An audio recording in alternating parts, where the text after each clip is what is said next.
Financials have performed well. Rates have been a big factor there. It really has, and the banks have really taken off. And financials have been laggards for a while. Today, they backed off just a little bit, but that's really going to be the story to watch. You know, that's one of the areas that will not be impacted by tariffs, but less so, yeah. Or less so.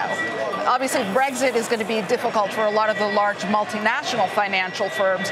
But I think I'm starting to watch is as you hear more of these executives talk about tariffs, a lot of it might be near term as those tariffs go into effect next week. But that's likely going to be a big overhang during earnings, particularly from the retail group and from a lot of the tech manufacturers, the chip makers. Let's bring up the dollar. Bertha there mentioned Brexit. If we get a dollar chart week to date, we'll see that for the week as a whole, the dollar's down. Despite rates rising, the dollar down about 0.7, 0.8%, the broader index for the week as a whole. There it is, down 0.76%, but the dollar is higher today, and a lot of that is because of the pound's weakness. So we wouldn't really see a strong dollar today if not for that. But despite rates rising, dollar down, that's been part of the risk-on sentiment, the dollar slipping. It has, but, you know, I'm wondering what your thoughts are on this Brexit impasse, because, you know, we've been to this brink before. We have, but the time is stronger now, less time left, and much stronger words in the last